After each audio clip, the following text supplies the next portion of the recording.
Today's story was written by Reddit user Sinpleton025. I don't know what happened. I woke up at 6 in the morning just like every other day. I did my stretches, took a shower and had breakfast. After that, I did some push-ups, put on a turtleneck to cover my throat and went for a jog. It was a very nice day out, chilly but not too cold. The sparrows flew out of the way as I ran past them. I liked Kepa. It was a nice little town, very clean and very quiet. Much more quiet than Monterey or Dijon. It's something I've grown used to and fond of in the last 2 years. On my right, I saw my neighbours, Annabelle and Gregor. They were cleaning their porch like they did every morning. The nights were always windy at this time of year and the dry leaves kept piling up. They saw me and waved. I waved back and smiled. On my left I saw Jan, the local hobo. At least that's how he liked calling himself. He always liked telling his story about how he used to run a hotel in Warsaw, but then some Germans showed up and scammed him. Then he moved here and bought a small cabin, where he spends his days growing vegetables and selling them at the local market. When asked why he does it, he says, "When you learn something, it stays with you forever. With me, it was business." I kept on running and feeling the cool breeze on my face. Eventually, I came across Father Mikhail's church. There was no one around, which was pretty odd considering it was a Sunday. I walked inside and saw Father Mikhail sweeping the dust between the benches. He looked up at me and smiled. "Adrian, my boy, welcome."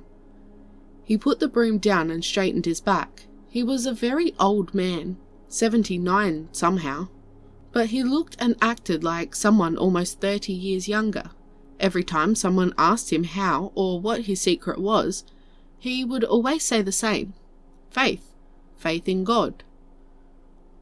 "I'm sorry about the mess," he said. "Usually I'd get Anthony to do it, but he's planning his anniversary with Gloria. It's been 10 years, if you can believe it. I just hope he's the one who's cooking this time." He laughed at that, and I just smiled.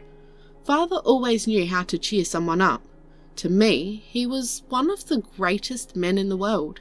Having lost so much, yet finding the strength to not only move on, but also lift others.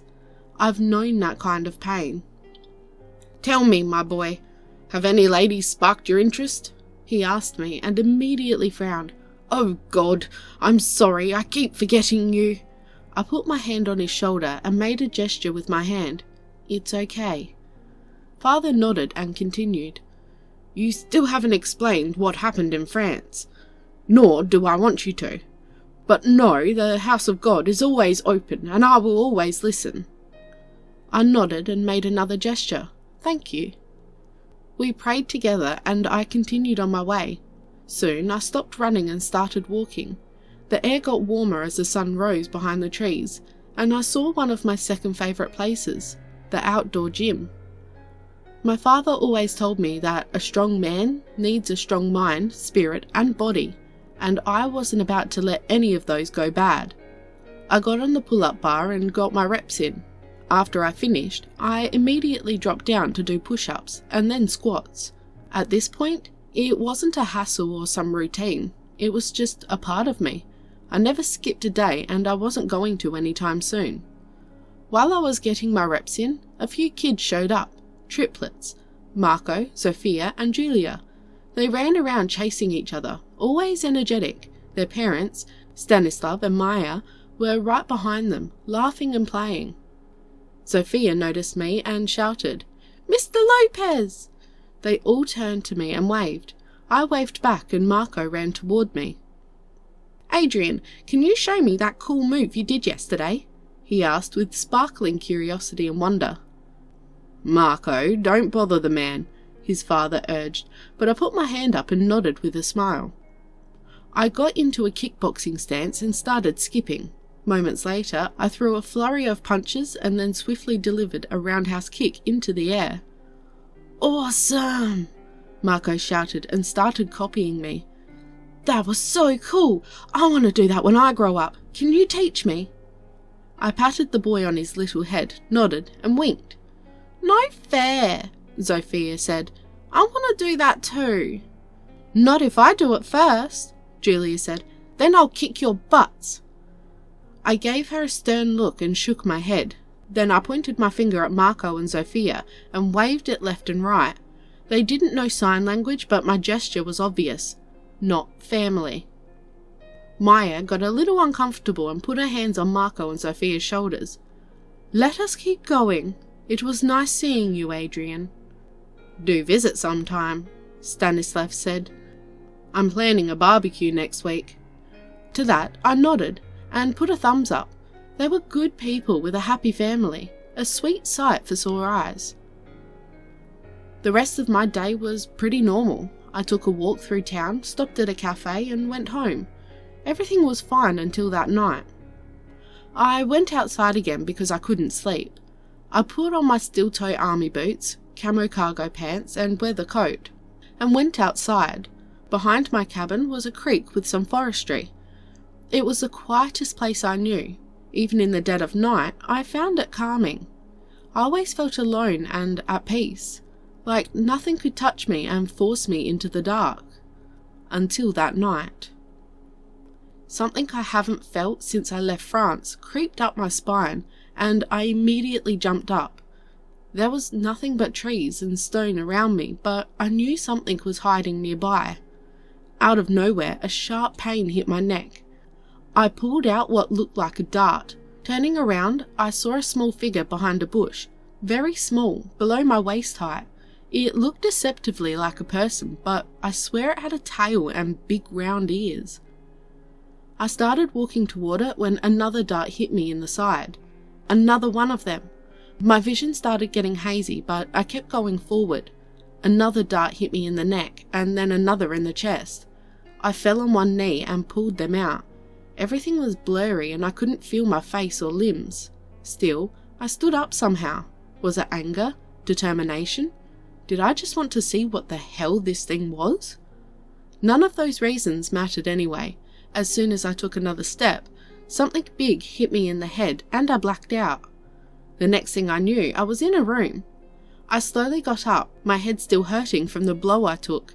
Everything seemed normal. The room was 3 meters wide, 5 meters long, and 2 meters tall, just a couple of inches below my head. On one end was a bed as long as the room was wide. Next to it was a desk with a chair.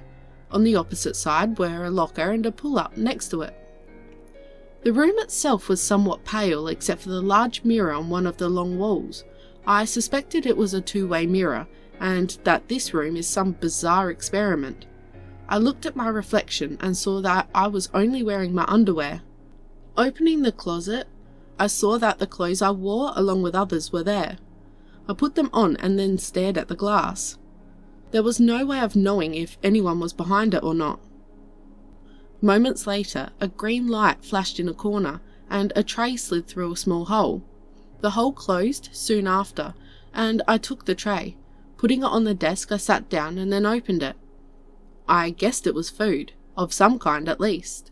The meat was minced, so I couldn't tell what it was. But the fruit was weird. There was one the size of an apple but looked like a blueberry and was green. Another looked kind of like a cucumber, but it was orange with black spots all over it. It tasted alright and it wasn't poisoned, nor was I allergic. After what felt like hours, the room started darkening.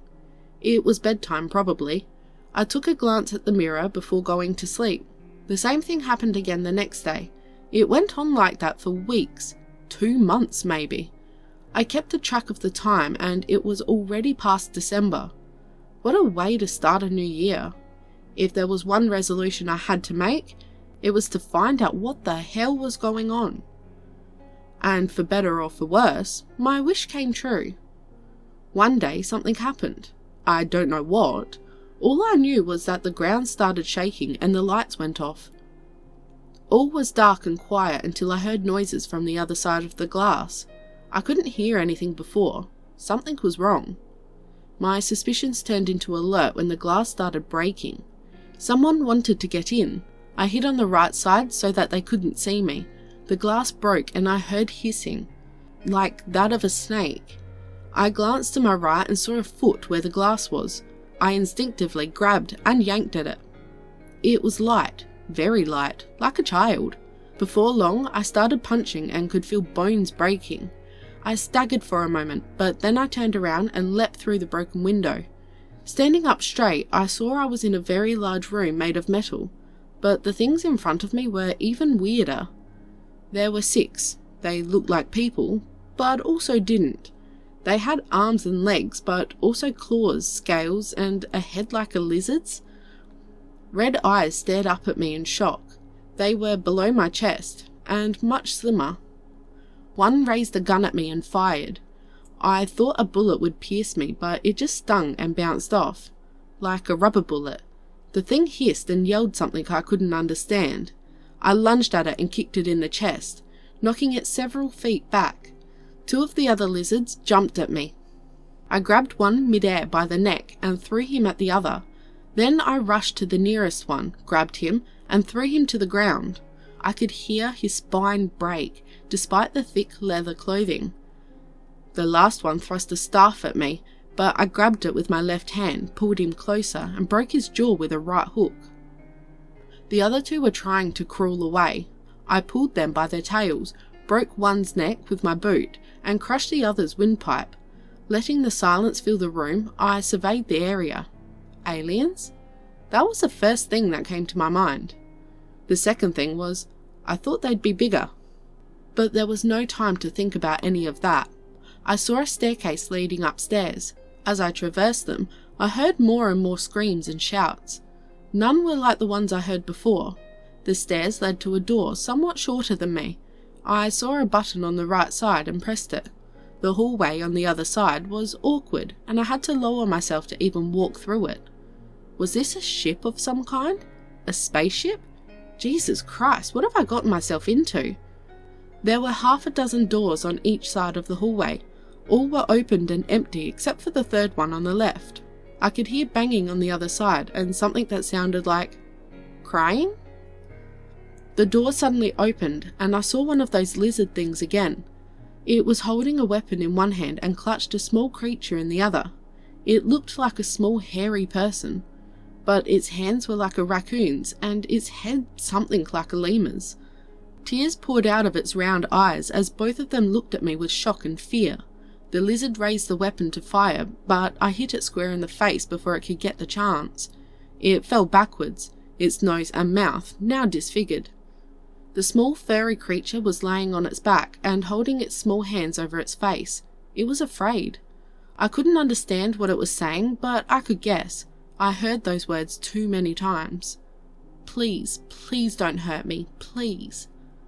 Slowly and gently I reached down and put my hands below its armpits. I carefully raised it off the ground and knelt in front of it.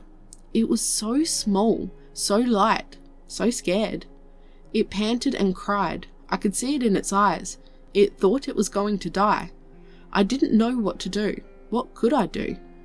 Only one thing came to my mind. I raised my hand and patted it on the head. It seemed to have worked. At least it wasn't crying or panting anymore. It looked at me with its round eyes like it was confused. I stood up and turned around when it started saying something. Kuruhai! Kuruhai! I didn't know what it meant. Thank you? Screw you? I like to think it was the former. I smiled, nodded, and left. When I reached the end of the hall, another large and round door was in front of me, just like in the big room. And just like then, there was a button on the right. When I pressed it, the door opened, and a horrid sight displayed in front of me. It was probably the command deck or bridge of the vessel. I've seen enough Star Wars to know that much. There were almost 24 of the furry aliens in the room. On the far left were 5 others that I haven't seen before. They were much larger and looked like chimpanzees crossed with gorillas. They were probably the cause of the 7 or 8 dead or injured lizards. But 2 of them were dead, 1 injured, and 2 were held at staff point. As for the lizards, there were 12 of them. Wright watched the lemurs and 3 watched the gorillas while 1 was sitting on the chair in the centre.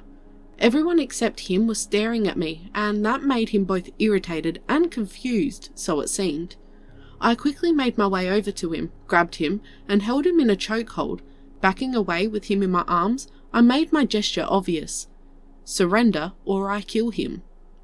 They didn't seem to listen as one of them fired a rubber bullet into my side. It hurt like a bitch, but all it did was make me angry. I snapped the lizard's neck and threw his body at the others like a rag doll.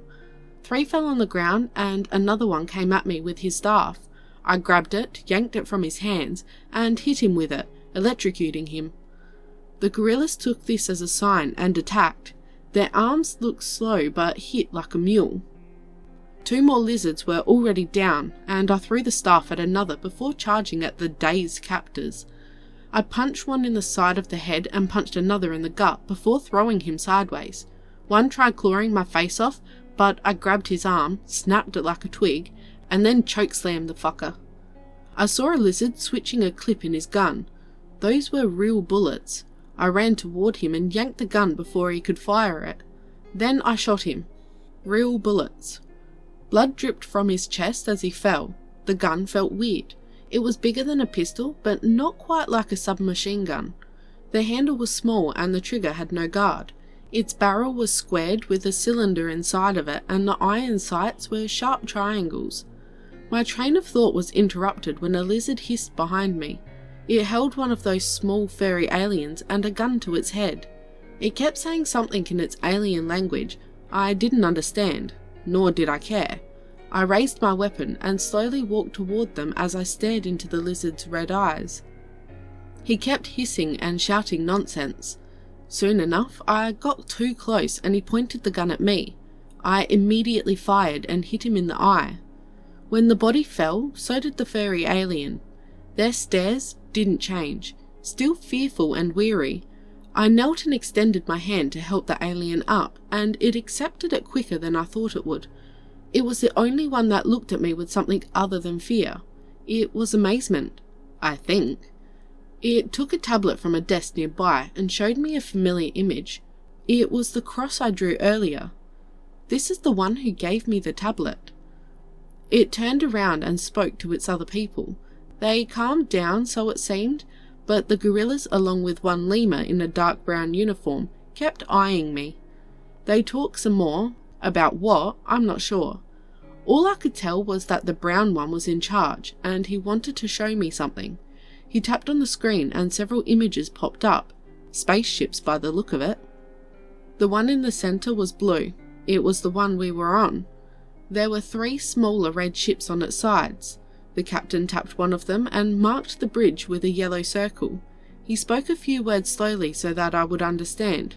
I didn't, but the gesture said it all. Over here, that's the target.